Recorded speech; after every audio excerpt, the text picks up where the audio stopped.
Hello, in this video I'm just reviewing some brushes that I bought from ArtStation.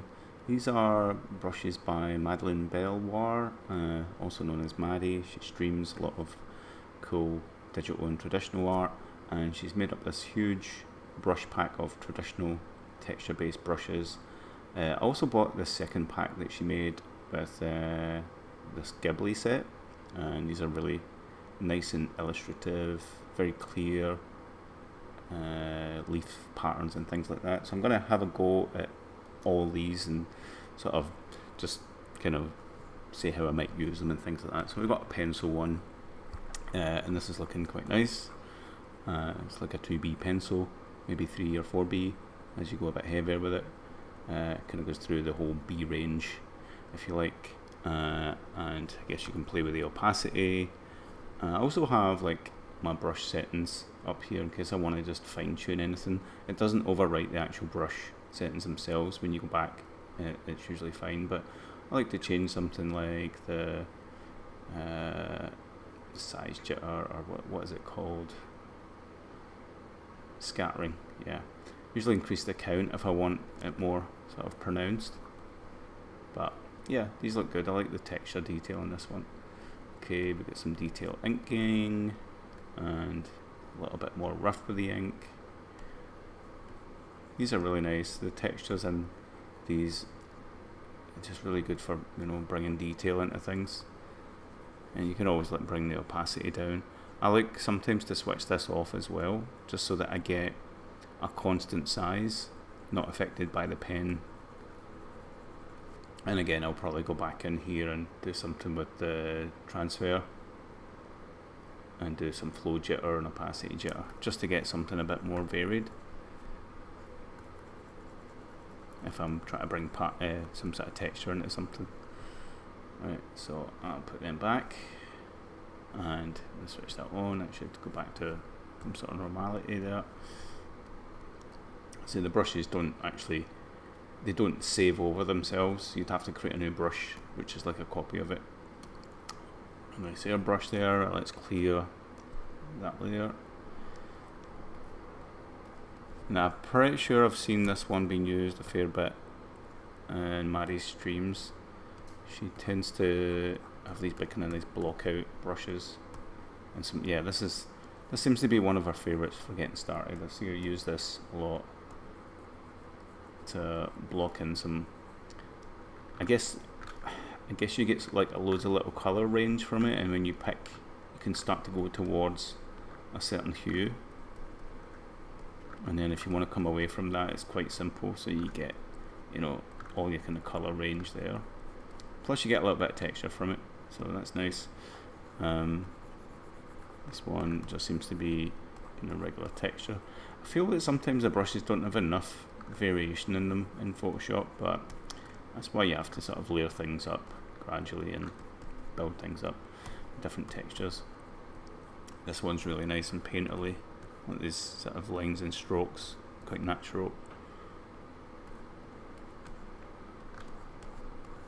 Oh, that's nice. It's got like a canvas background. Yeah, it even says so. Just noticed it there.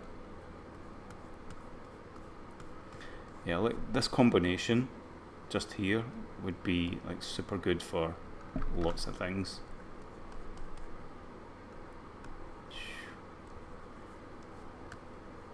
Nice.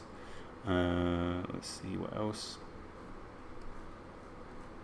This textured one is really nice as well. Let's just go for a dark tone. I like this because it's got different streaks coming out of it, and depending what angle that you go. I'm always getting a kind of bamboo sort of look here.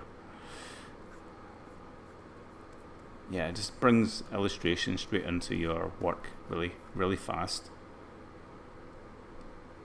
Yeah, kind of just being really loose and free with the sketching also helps. And if you want to control the, you know, the transfer of that, then you can click on this guy.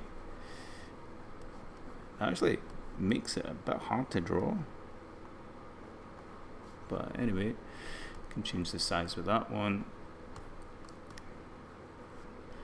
A lot of these are built into the brush anyway, they're just to switch them on and off. Oh, I think I missed this one. Yeah. See, I like these ones a lot where you get the texture in there, and every time you stroke you get kind of like a little kind of breakup of what's beneath, you know, and you can layer things up and over. I like to switch the canvas left and right just so that that texture isn't the same. Sometimes there's an underlying texture that you can eventually see coming through. That's why you have all these variations in brushes. So you should definitely thought about that. This is almost like a rake. It even says so, it's a rake. And that can be useful for, I don't know, certain kind of leaf patterns maybe, or just getting some kind of variation as you go diagonally.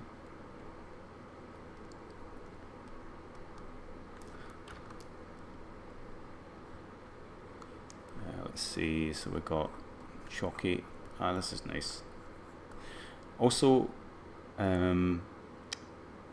it's important to, if you're making up brushes, I always find it's important not to sort of lock the brushes into their current tool setting. That means you can't really use them as a smudge brush, but I think Maddie's pretty aware of that, and she's definitely allowed for the fact, yeah, that you can use any brush as a smudge brush. You know, the kind of work that she does would kind of require it, and you know, it makes that kind of rake brush good for doing like water, you know, like ripples in the water like that. So I guess that's where it kind of finds its own. It's almost like a kind of frosted glass effect. Oops, go back to this. So these are really nice. I'm just familiarizing myself with all these brushes because when it comes to making a piece up, I wanna know what brush does what. So it's good idea to get familiarized. Now she's got this brush, big paint texture, and that's good, but I think it's going to be rare to see this continuous pattern, so I would likely go in and make a little edit with this and do shape dynamics and do a tiny bit of angle jitter and maybe flip X and flip Y, and that will just help make that much more organic, right? Because it's going to be rare to see this kind of pattern, or maybe just a little bit less. Turn off that one. It just gives it something different. So I'd probably do something like that every time I come into that brush, but I mean, it does say paint big texture, so it just adds some, depends on the speed you use it at as well, you know, and the spacing and all these things. This is much more organic. These are nice, very gritty and grey. Got some dual brush happening there. Let's go for a darker tone. This is nice, this one. It's almost like a roller brush where you just get a lot of texture from maybe what's underneath it. Just like it's sitting on bark. It's similar. These are great for adding loads of nice fine detail as you get to that point in a painting. Again, this brush just looks a little bit.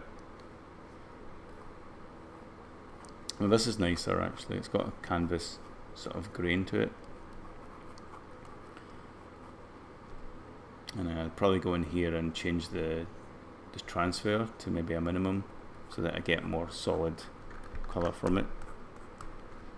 These are just things that are my preferences, you know. You might just like using these, and definitely not suggesting anything bad about them, just to let you know the kind of things that I would change.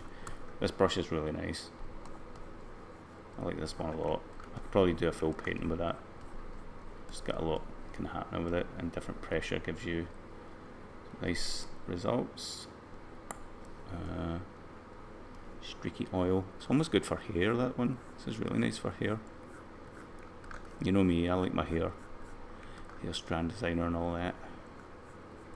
Alright. Soft streaky. Yeah, these are like almost like hair combo. Crazy. See, this is the sometimes you get this kind of, oh, that's actually quite nice the way it gets rid of it. But I was trying to make brushes the other day and I found it really difficult to avoid the pattern being seen underneath. But I don't know, that's something I'm not doing right.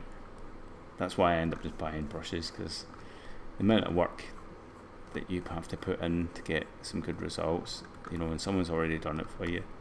And these packs are just, they're really well thought through and big broad range of stuff for that painterly style. And soon we're going to get onto the Ghibli set after this, because I want to, you know, I want to kind of promote and thank her for making these brushes. That one's really nice as well. I like these oil type ones. Sketcher Gritty. Yeah, this is great detail. You could use these for anything, making up textures.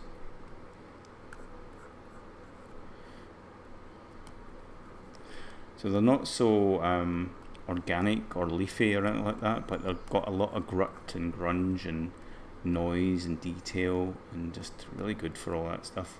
We're getting into the foliage texture here actually. This is kind of a nice foliagey one. And we've got some wildflower scatter. So I'll eat my words. She has actually made some kind of organic type effects. Yeah, I'm not doing it any justice, not picking green for this.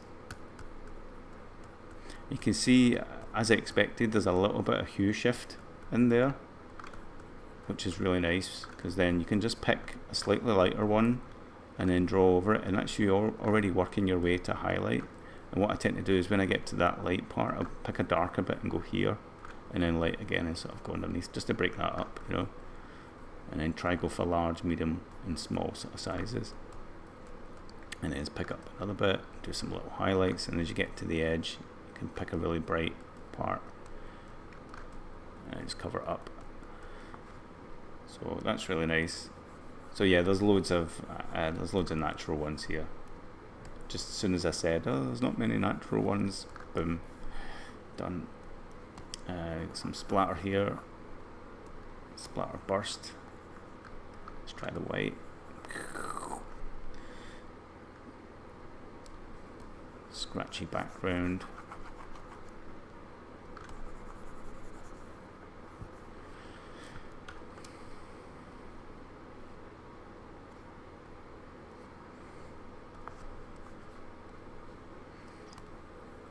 Is that smudge lost edge? So I'm assuming this brush is better suited as a smudge brush. Smudge lost edge.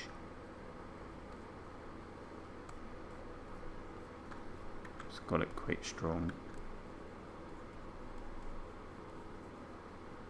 Lost edge, maybe, yeah, if you want to sort of blend an edge into the sky or something like that, maybe like a kind of, what do you call that when there's moisture in the atmosphere and you get that atmospheric perspective from it?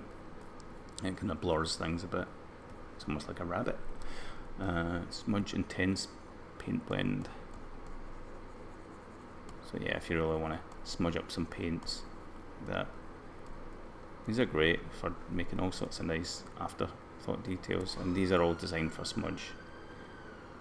There's a mixer brush, and you can see immediately now the mixer brushes, it makes sense to remember those modes because they're kind of like a mix between a normal brush and smudging, and they've got their own sort of values up here you can muck about with. I've not used them very much, but I would definitely be giving these ones a try because I'm lazy. They've been set up for me. I'm going to use them. Convenience is a great thing, right? Nice wet flat brush.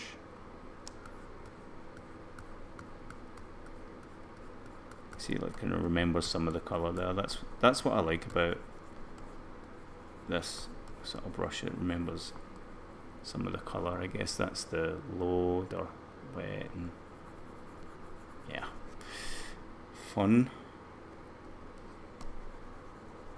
Get a mix of wet blur. Right, so onto the Ghibli brushes, and these are amazing brushes. Like, I would totally recommend buying this pack, even if you don't do much in the way of painting normally. Let's go back to brush tool.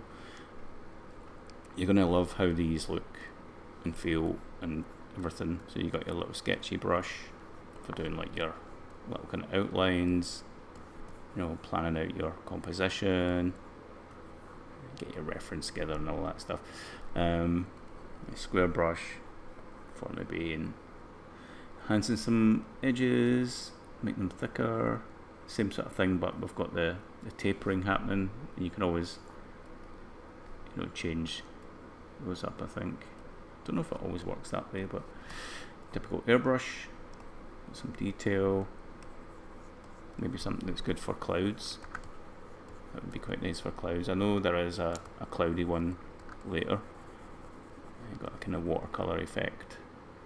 With the watercolor ones, I like to make like the watercolor background. I actually have one, and I just kind of paint over it in a different layer. A little bit of opacity. It looks quite good. So where these brushes come into their own is when you start doing nice natural scenes. I really like the way these look.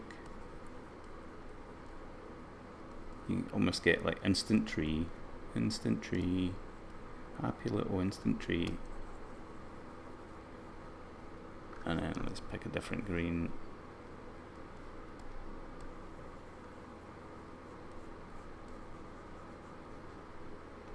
And they all kind of work together. It's kind of like she's progressed them gradually and organized them a bit.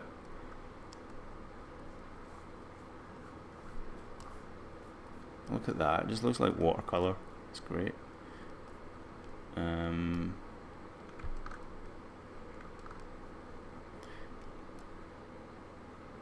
Let's go for a slightly different green. Let's go for a bluey green. You do get all these kind of different tones of green in nature, and there is some pretty vivid bluey greens and sort of those thicker, darker leaves. They tend to have a lot more blue in them.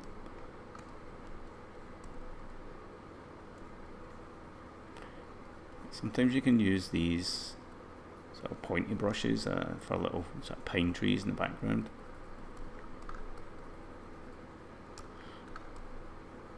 Or kind of outlining some bushes.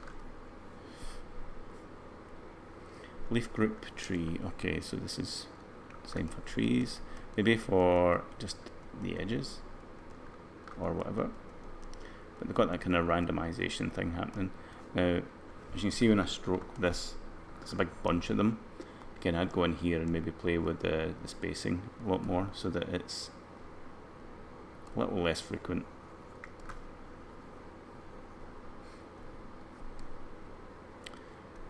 We've got another leaf group here. Not picking the best colours. Let's go for something like that. I'd be inclined to add a little bit of colour dynamics and do some hue jitter, maybe some brightness jitter, and then I'll get, you know, a little bit, something a bit more illustrative happening. Again, I can always pick one of those colours and dance it about a bit. That works for me, but it depends what you like. And the rotation as well. Sometimes I'll play with the angle, like direction, so that it follows the brush, and that way you can get sort of things climbing round. A little bit more variation control, depending what angle that you go. But look at that, I mean, look at all the colour here and the shapes. It's great. This one is one of my favourite ones. It's just like a little climber. Or you can sort of make foreground trees like this.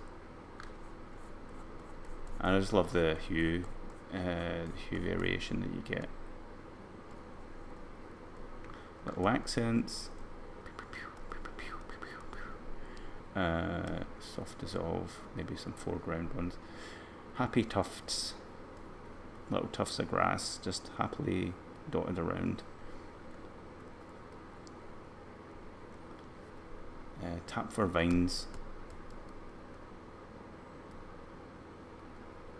Tap, tap, tap, tap, tap, tap, tap, tap for vines. Huh. Oh well, I don't know.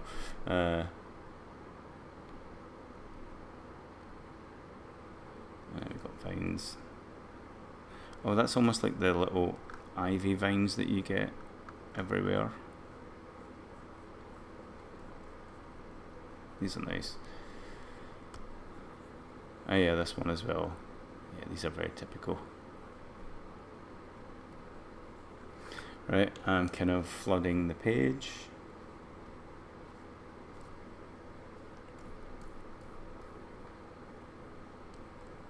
Really nice leaves to use for most things, I guess. We've got a little burst of leaves here. These can also be used, you can see the shape of these, they can also be used as flowers. If I go for a really kind of bright magenta here, you know, and just dot some of these around. Always kind of picking the colours and going sort of darker. You know. But these are really nice. Paint maker. Plant maker, sorry, not paint maker. Plant maker. So you make little plants. So you can either go up like this and loads of them. Eventually out like that. Or even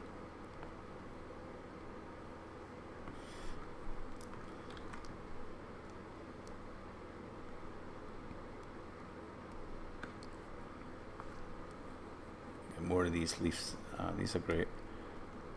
So you can imagine with a combination of these two packs, the amount of variation you could get, and you know, pretty much do paintings without the stress of trying to detail all this.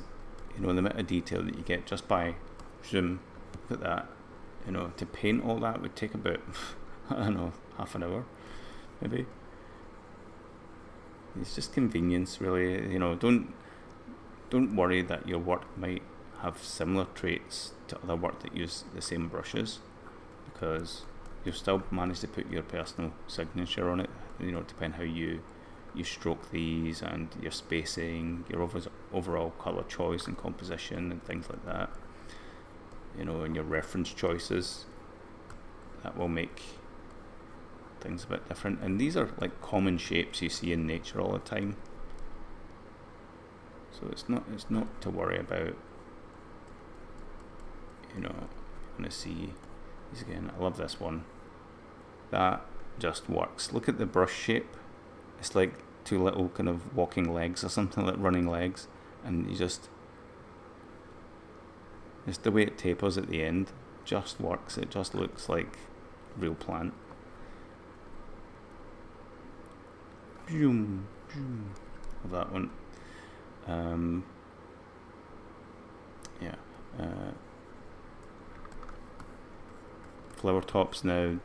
I've seen a lot of this like purple heather type thing, and you typically see this all the time, right?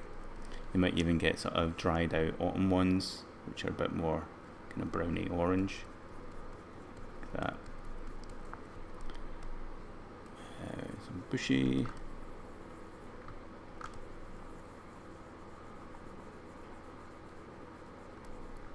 Imagine you're making up a sprite pack, like of all different little scenery things, and you want a bush. You're just gonna like do that, and it's you pretty much got a little kind of bush sprite, and then you can dot that sprite around your game, and make up loads of variations of it. Just super fast. That's how I would use it. You know, I'd definitely look to make little packs like that. Anyway, that's purely down to how you're going to use it. If you're just going to make artwork with it, illustrations, concept art, sprites, environment ideas, studies. Just these look great. Look how many there is. I feel like I'm only halfway through. Right, let's change that back up. And grass soft shader. So let's assume this is grass, and I'll draw some grass here. Just make the brush quite big at first.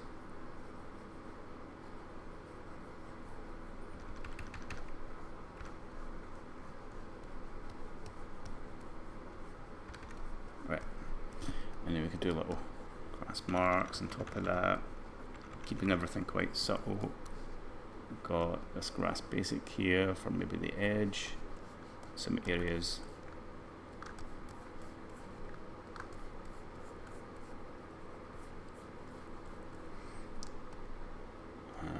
Bunchy little clusters of grass. I'm trying to keep everything the same tone, but I'm tempted to go darker, so I'm just picking some of the tones that are generated from the brush itself and just picking them out and just kind of blending them here and there so that it doesn't look too bad. And we've got little tufts. We've got more tufts, alternate tufts. Now sometimes you need to watch what way you brush. You see what happens there. So it's this brush is rotating with. So if I go the opposite way, you see these are pointing in, they're pointing out. So sometimes you have to watch that. That's just a brush thing.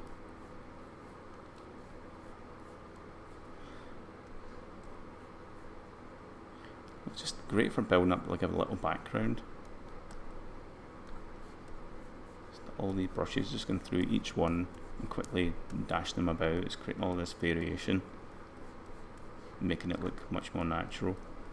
It's kind of like a Scottish hillside or something.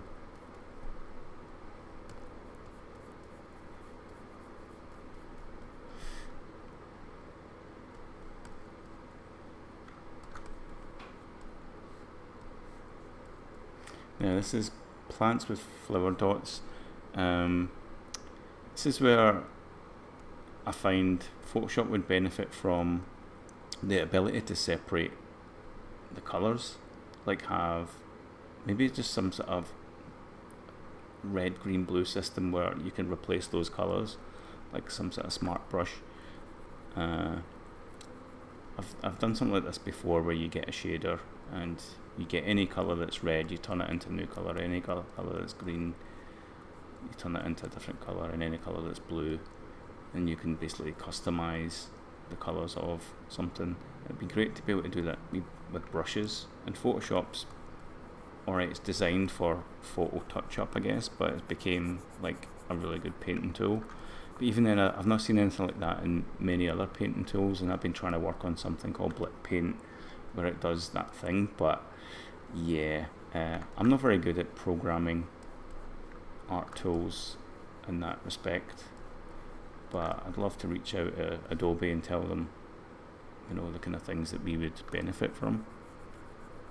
Definitely sprite-based painting that uses full colour instead of trying to like clone stamp something that's got the colour in it. Yeah, I'd rather it's all built into the brush itself. You can see these are all like pretty much single colour, and as soon as I start bringing colour in, you can see the stem itself is getting the colour. So that is where a pack like this can only go so far, and you have to sort of break up the stems with a different tone.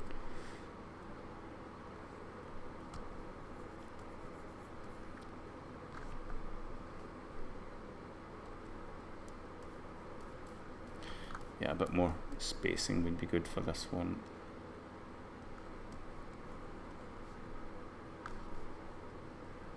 These are good for those kind of brushes, those kind of flowers that you see nearly everywhere you go. This kind of purple heather. I don't know what the real name for it is, but it tends to be that kind of purpley, pinky sort of tone.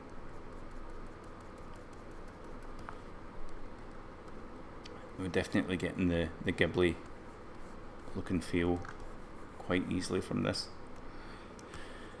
So yeah, I'll be here for a while making flowers because there's so many brushes and it's ridiculous the amount of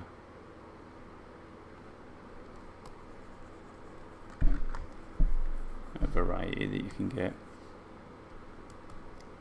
So this moss or distant climbing vines. It does look like quite a nice moss one.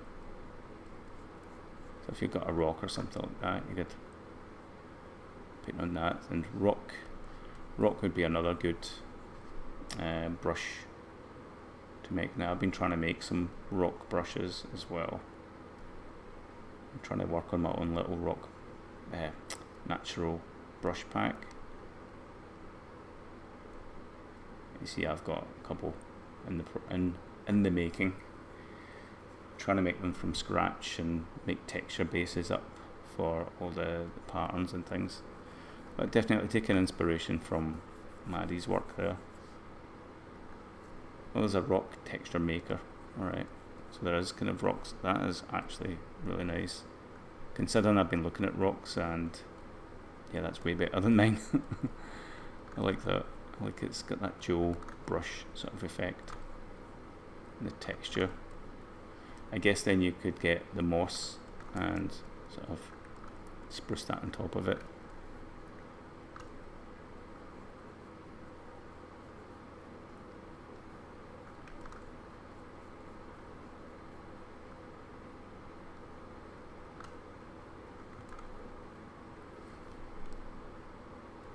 Paint in tree bark texture, so if there was a tree then you can paint in some bark. Top of that. Now I'm just kind of winging it here. Bark with noise. Let's do dark brown. I'm so lazy about changing colours sometimes, it's quite a bad habit. Like I'll just use the same colour. Maybe I need to dock my colour palette. Nice brush. See again, I've just painted like dark grey in the sky. Come on, change the colour.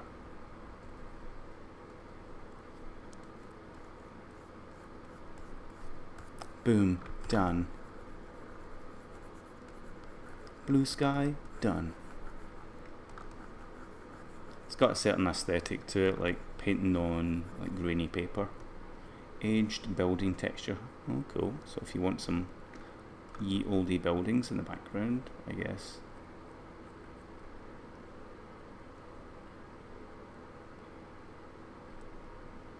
I don't know, it's not really a castle, is it? It's trying to be. It's trying to be a castle. Roof tiles, yeah, I've mucked about with these ones. These are good if you've got a roof on a house. Architectural details, oh nice. These are good for making little brick shapes. Happy cloud maker. We definitely want some happy clouds. So I like just mucking about with these brushes. Now if I go for the smudge brush with those happy clouds, I'm pretty sure I'll get something decent. Happy cloud maker. You can see it sort of slowly catching up because I've got quite a high res document, and yeah, it's just a lot for it to do it. Soft watercolor clouds. Let's go back to the brush.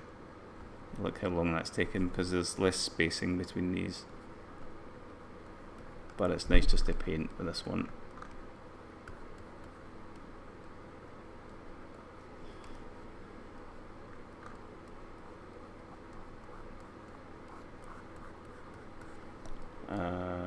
Watercolor bleed clouds.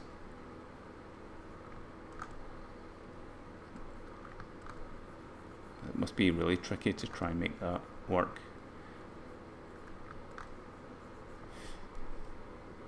God rays, love these.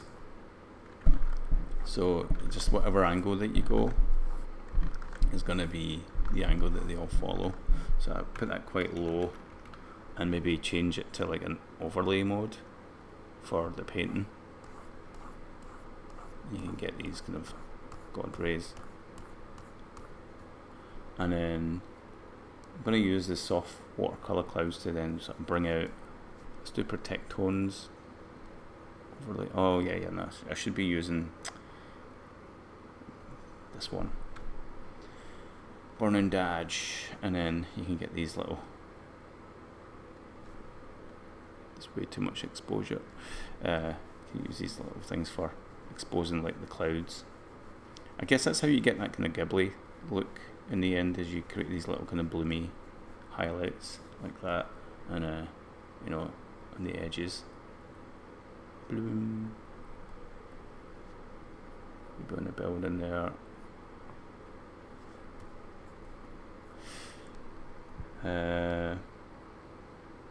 Smudge basic, so we do want some basic smudging to fix up some of these. I make the brush quite small because smudging is really expensive. I think it does several passes, that's why you see it catching up on you. Smudge out some of these obvious bits from the watercolor, and it gives it more of a watercolory effect. I really like the grain there, that sells it as a, look at that, it's almost like a true watercolor effect, and that was because of that grainy one. The grainy one was somewhere here. Oh, I forget. Brush, rock texture maker. Oh, I forget. So many brushes. God rays, smudge, dissolve. So you can use them as like normal little brushes, or use them as smudge.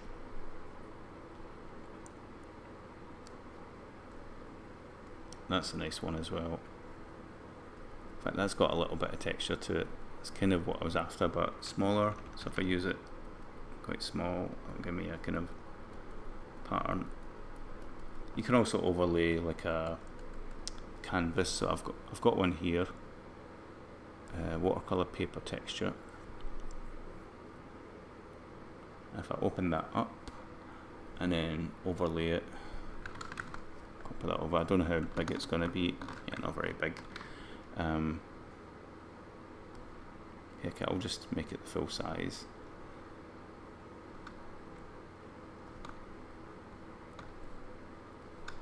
Right, I'll just stretch it a bit so you can get the idea of what I'm doing. Just paste that over there, change it into multiply, and you get this kind of grain from it. And if I do a levels on that and clamp that to just that layer with that on it, and then I can pull levels around, and I get this nice grain, and then I can sort of wash this layer out like a little bit, and it kind of looks like it's on canvas or something. Get the grain. So yeah, that's Maddie's brush sets. They're on ArtStation, and they're like $6.50 or something like that. So get them now while they're cheap. I don't know if she's gonna do a sale or make them more expensive, but they're a reasonable price for what you get and the amount of things that you can make, as you have seen.